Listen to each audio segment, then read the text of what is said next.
নমস্কাৰ পুনৰবাৰ স্বাগতম জনাইছোঁ আন এটা নতুন ভিডিঅ'ত আৰু আজিৰ ভিডিঅ'টোৰ জৰিয়তে আজি আমি আলোচনা কৰিম ৩২০০ মিটাৰ ৰানিঙৰ ওপৰত মই কেইটামান কথা জনাম লগতে মেডিকেলত তাতো থাকিলে তোমালোকক পাছ কৰিবলৈ নকৰে তাৰ ওপৰত মোৰ নিজৰ অনুভৱখিনি মই শ্বেয়াৰ কৰিম আৰু বিশেষকৈ ৩২০০ মিটাৰ যিদিনা তোমালোকৰ ফিজিকেল টেষ্ট হ'ব সেইদিনা তোমালোকে কেনেকৈ ৰানিং কৰিব লাগে মই তাৰ ওপৰত নিজৰ অনুভৱখিনি তোমালোকৰ লগত শ্বেয়াৰ কৰিম চ' পলম নকৰি ভিডিঅ'টো আৰম্ভ কৰোঁ এটা সমস্যা বহুতখিনি ল'ৰা ছোৱালী দেখা পোৱা যায় তেওঁলোকে কয় যে তেওঁলোকৰ ৩২০০ মিটাৰটো তেওঁলোকে টাইমিংটো কভাৰ কৰিব পৰা নাই বা তেওঁলোকে ৰানিং ইম্প্ৰুভ কৰিব পৰা নাই বহুতখিনি ল'ৰা ছোৱালীয়ে ৰানিং প্ৰেক্টিছ কৰে কিন্তু মেইন ৰানিং প্ৰেক্টিছ কৰাটোতকৈ মেইন গুৰুত্বপূৰ্ণ কথাটো হ'ল কি ৰানিং কেনেকৈ প্ৰেক্টিছ কৰিব লাগে কেনেকৈ ৰানিং প্ৰেক্টিছ কৰিলে তোমালোকৰ ৰানিং ইম্প্ৰুভ কৰিব পাৰিবা বা তোমালোকে টাইমিংটো কভাৰ কৰিব পাৰিবা মেইন কথা হ'ল যেতিয়া তোমালোকে ৩২০০ মিটাৰ ৰানিং প্ৰেক্টিছ কৰা সেইটো সময়ত তোমালোকে কেতিয়াও অকল ৩২০০ মিটাৰ টাৰ্গেটৰে ৰানিং কৰিব নালাগে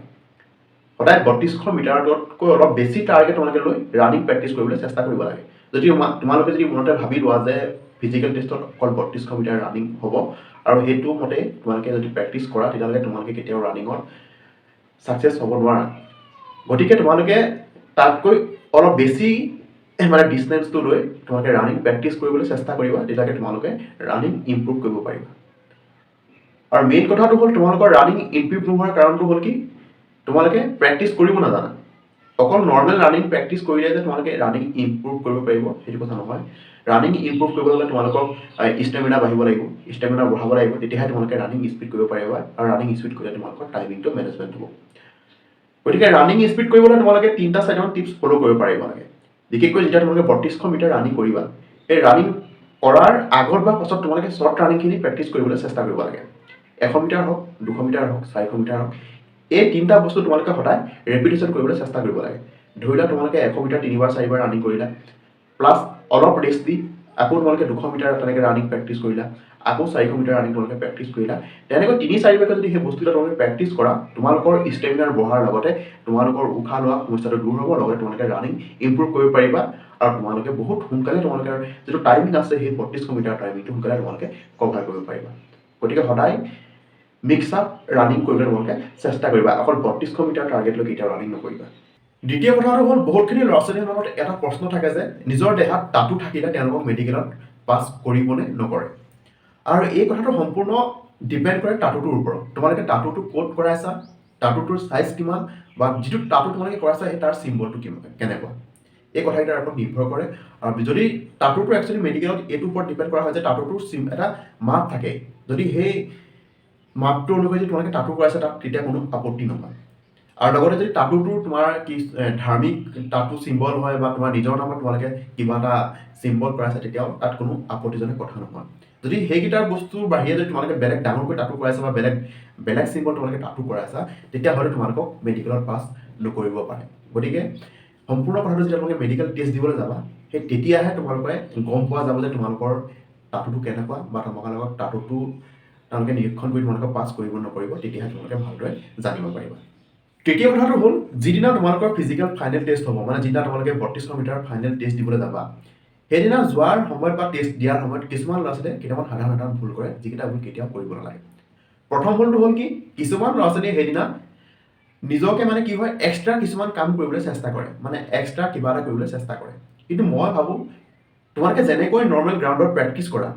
তোমালোকে যেনেকৈ হাফ পেণ্ট পিন্ধি বা লং পেণ্ট পিন্ধি যেনেকৈ তোমালোকে গ্ৰাউণ্ডত প্ৰেক্টিছ কৰিছিলা ঠিক সেইদৰে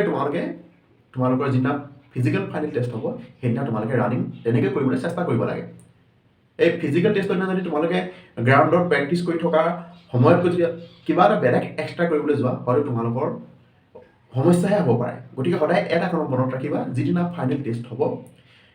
তাত যিদিনা তোমালোকে যেনেকৈ প্ৰেক্টিছ কৰি আছিলা ঠিক তেনেকৈ তোমালোকে সেই গ্ৰাউণ্ডত সেইদিনা ৰানিং কৰিবলৈ চেষ্টা কৰিবা আৰু এক্সট্ৰা বেলেগ একো কৰিবলৈ চেষ্টা নকৰিবা দ্বিতীয় কথাটো হ'ল যিদিনা তোমালোকে ফাইনেল ফিজিকেল টেষ্ট দিবলৈ যাবা টেষ্ট দিবলৈ গৈ তোমালোকে গ্ৰাউণ্ডখনৰ বিষয়ে অলপ হ'লেও জানিবলৈ চেষ্টা কৰিবা বিশেষকৈ কেনেকৈ কি কথাটো মানে গ্ৰাউণ্ডখনত কেইটা পাক দিছে হয়তো ৩২০০ মিটাৰত হয়তো কেতিয়াবা 16 পাকো দিব পাৰে বা 8 পাকো দিব পাৰে এই কথাটো জনাৰ বহুত বেছি দৰকাৰ কাৰণ সেই কথাটো গম পালেহে তোমালোকে ৰানিংটো কেনেকৈ আৰম্ভ কৰিব লাগিব তাৰ ওপৰত তোমালোকে প্লেনিং কৰিব পাৰিবা আৰু বিশেষকৈ ৰানিং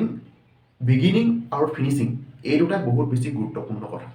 মাজৰচোৱা সময়ত কোনো প্ৰব্লেম নাই তোমালোকে ষ্টাৰ্টিং কেনেকৈ কৰা আৰু ফিনিচিং কেনেকৈ কৰা সেই বস্তুটো বহুত বেছি গুৰুত্বপূৰ্ণ কথা যদি গ্ৰাউণ্ডখনত তোমালোকক 16 পাক দিছে, সেই 16 পাক দিয়াৰ সময়ত তোমালোকে আৰম্ভণিতে বহুত বেছি স্পীড লৈ ৰানিং কেতিয়াও কৰিব নালাগে। কমচে কম 3-4 পাকমান তোমালোকে নৰ্মেল ৰানিং কৰিব লাগে। যেতিয়া তোমালোকৰ বডিটো হিট হ'ব, গৰম হ'ব, ৱাৰ্ম আপ হ'ব, তেতিয়া তোমালোকে লাহে লাহে ৰানিং স্পীড কৰিবলৈ চেষ্টা কৰিব লাগে। আৰু লগতে আৰু এটা কথা মনত ৰখা দৰকাৰ, যেতিয়া তোমালোকে 16 পাক ৰানিং কৰিবলৈ দিব, ৰানিং কৰাৰ সময়ত আৰম্ভণিৰ পৰাই তোমালোকে কেতিয়াও মুখেৰে উশাহ ল'বলৈ চেষ্টা নকৰিবা। কমচে কম আধা পাক মানে 16 পাকৰ ভিতৰত 8-9 পাক যোৱাৰ পিছতহে তোমালোকে মুখেৰে উশাহ ল'লেও তোমালোকে চেষ্টা মানে লাহে লাহে তোমালোকে তেতিয়া মুখেৰে উশাহ ল'ব পাৰা। কাৰণ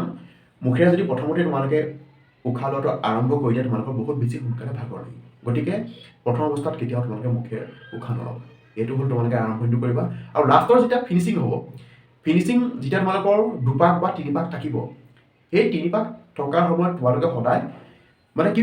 তোমালোকৰ যিটো পাঞ্জা আছে, যিটো পাঞ্জা পেলাই তোমালোকে ৰানিং কৰিবলৈ চেষ্টা কৰিব লাগে। পাঞ্জা পেলাই ৰানিং কৰিলে তোমালোকে বহুত স্পীড ল'ব পাৰিবা। গতিকে এই লাষ্টৰ ফিনিচিং সময়ছোৱাত তোমালোকে পাঞ্জা পেলাই যদি তোমালোকে ৰানিং কৰা, তেতিয়া তোমালোকে বহুত সোনকালে টাইমিংটো কভাৰ কৰিব পাৰিবা। চ' এইকেইটা আছিলে সাধাৰণ কথা, যিকেইটা কথা মই তোমালোকৰ লগত মোৰ নিজৰ অনুভৱৰ পৰা শ্বেয়াৰ কৰিলোঁ। আশা কৰোঁ এইকেইটা কথাই তোমালোকক বহুতখিনি সহায় কৰিব। যদি ভিডিঅ'টো ভাল লাগে লাইক কৰিবা, কমেণ্ট কৰিবা আৰু লগৰ বান্ধৱীৰ লগত শ্বেয়াৰ কৰিবা। লগতে আমাৰ চেনেলটো ছাবস্ক্ৰাইব কৰিবা আৰু বেল আইকনটো হিট কৰিবা, যাতে কোনো নটিফিকেশ্যন তোমালোকে মিছ নকৰা। চ' আজিলৈ ইমানেই, নমস্কাৰ।